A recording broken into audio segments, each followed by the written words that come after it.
Olá, alunos de Físico-Química 1.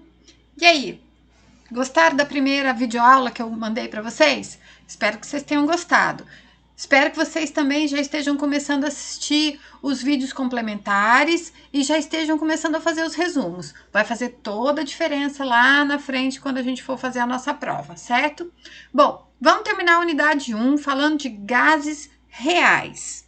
Sim, os gases reais, então, não cumprem aquelas 4 leis dos gases ideais que a gente terminou a última videoaula falando sobre elas, certo?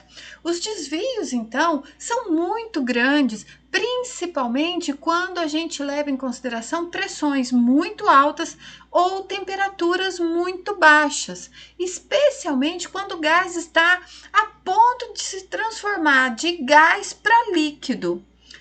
As forças intermoleculares, então, atrativas e repulsivas, vão ter uma importância muito grande nessa hora, porque são essas forças intermoleculares que fazem o gás se unir e se transformar num líquido, certo? Então, a volumes muito grandes, o que a gente tem é que as moléculas estão mais afastadas umas das outras e essas interações são diluídas, né, pelo espaço e elas têm pouco alcance quando eu estou falando, então, de distâncias muito grandes. Agora, as forças intermoleculares, quando as moléculas começam a se aproximar, começam a ganhar uma importância muito grande, certo? Já num gás ideal, a gente considera como insignificante essas forças. Então, se a gente olhar aqui o desenho, a gente vê que à medida que a gente vai atraindo, né, à medida que a gente vai aproximando as moléculas, o que a gente vê é que as forças atrativas vão começando a agir, as forças intermoleculares atrativas, e quando eu me aproximo demais, as forças repulsivas também têm um papel importante. Essas duas forças atrativas e repulsivas são responsáveis, então, pelos gases reais se afastarem cada vez mais do comportamento ideal. Então, à medida que as moléculas de gás vão ficando mais unidas, diminui a distância intermolecular. E mais uma coisa, lembra que a gente falou que as moléculas nossas, elas eram consideradas como um ponto infinitesimal, um ponto adimensional? Muito bem, à medida em que eu vou aproximando essas moléculas, os gases reais, o volume dessas moléculas, o volume que a molécula ocupa, além do espaço que ela precisa para vibrar, né, para se movimentar, passa a ser extremamente relevante. E isso faz com que eu tenha as forças entre as moléculas agindo e o estado gasoso real se distanciando matematicamente das propriedades do estado ideal. Certo? E aí, então, a gente tem que falar um pouquinho dessas forças intermoleculares. As forças eletrostáticas, né, de atração, basicamente, são as forças íon-íon, que são as responsáveis pelos compostos iônicos, vocês lembram? Que são proporcionais às valências dos átomos, né, ou dos íons, e é inversamente proporcional à distância delas. As forças íon dipolo, agora, são a distância entre as moléculas tem uma importância ao quadrado.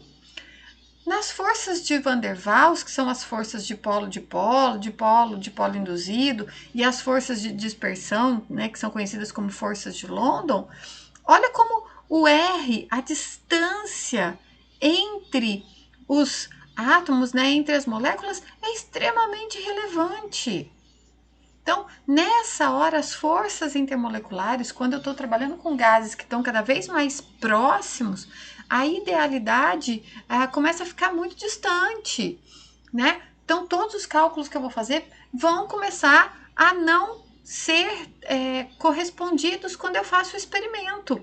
Eu preciso adequar todos os meus estudos agora, e inclusive as minhas fórmulas matemáticas, para que leve em consideração que o raio começa a fazer diferença. A distância entre as minhas moléculas começa a fazer diferença. E aí então vem uma coisa que a gente conhece muito bem, que é o fator de compressibilidade. O fator de compressibilidade, ele é o volume real que a molécula ocupa sobre o volume ideal que ela deveria ocupar, certo? E aí então a gente vê que para um gás ideal, Z é igual a 1, sempre igual a 1, independente da pressão. Eu posso aumentar a pressão quanto for. Isso daqui é igual a 1. Agora, toda vez que eu for trabalhar com gases reais, esse fator de compressibilidade começa a ser relevante. Vejam que moléculas que têm massa muito pequena tendem a ter um comportamento que tende ao ideal. Olha aqui, a gente amplia essa região, olha como o H2 tende um bom tempo aqui, né, a pressões baixas, manter o comportamento ideal. Já quanto mais pesada a molécula, mais distante do comportamento ideal, né? E então a gente percebe que o volume que aquela molécula ocupa passa a ser muito importante. Aqui a gente tem, então, mais alguns gases para a gente olhar o comportamento ideal. Olha de novo aqui, ó. Olha o hidrogênio, né? Com um comportamento tendendo minimamente ali a uma reta, meio ideal. Olha, à medida que a massa vai aumentando, olha como eu vou fugindo da idealidade, né? Olha como eu vou... isso começa a ser, né, uma outra forma, não é mais nem uma reta, mas começa a ter um outro formato, ela começa a ter uma outra inclinação. Tudo isso à medida que eu vou aumentando a pressão. Veja quanto a pressão fica bem clara com relação ao desvio do comportamento ideal do gás. Se eu olho agora o mesmo gás, por exemplo, CO2, né? Se eu comparo agora pressão a temperaturas diferentes, o mesmo gás, então a gente está falando da mesma massa agora. Olha o comportamento do gás ideal. O comportamento do gás ideal continua aqui. Olha como a baixas temperaturas, a baixas pressões, eu continuo tendo, né, um comportamento que tende ao ideal. Mas olha essa linha aqui, essa em azul é a de maior temperatura. Quanto maior a temperatura, mais eu tendo a ter um comportamento ideal. Por quê? Porque eu estou falando de moléculas que vão estar muito agitadas, tendendo a ficar cada vez mais distantes umas das outras, com mais energia interna para poder quebrar aquelas forças atrativas e repulsivas. Então, vejam como a temperaturas mais altas eu tenho uma tendência do comportamento ideal ser um pouco mais visível no comportamento das minhas moléculas, mas à medida que eu vou para temperaturas mais baixas, esse comportamento vai fugindo completamente da idealidade. Então, altas pressões e baixas temperaturas fazem com que o meu comportamento fuja muito do comportamento ideal.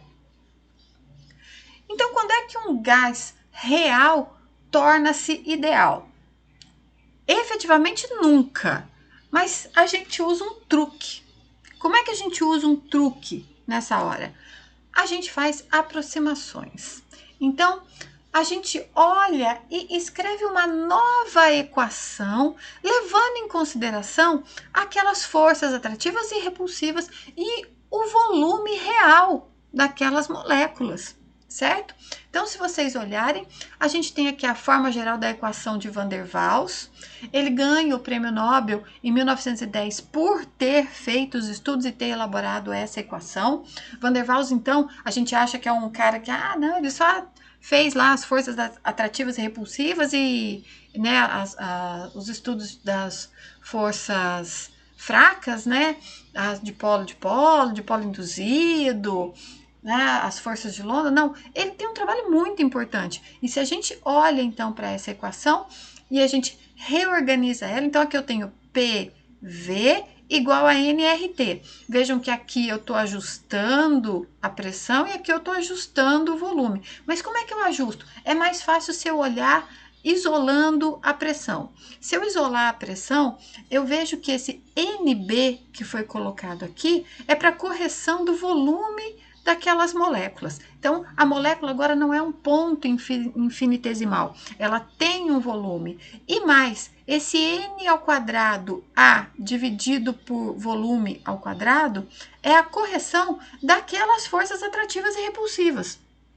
Então, vejam que eu preciso, de alguma forma, fazer essa correção para que eu possa, usando essa fórmula, dizer, olha, agora eu posso encaixar o meu gás naqueles estudos todos, mas eu não posso trabalhar com PV igual a nRT, eu tenho que trabalhar com a equação de Van der Waals. Ele foi o único que fez o estudo dos gases ideais?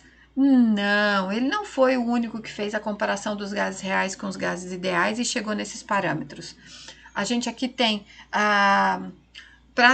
para as constantes de Van der Waals A e B, né, que se vocês olharem aqui atrás eu tenho A e B, esses valores são tabelados, esses valores são experimentais para cada molécula, para cada tipo de gás. Aqui a gente tem alguns e os valores de A e B, inclusive com as unidades. Vejam que as unidades não estão no sistema internacional, uma vez que a Van der Waals era europeu, então ele não usava o sistema métrico, né? Ele usava o sistema inglês de medidas, mas nada que a gente não consiga fazer a conversão.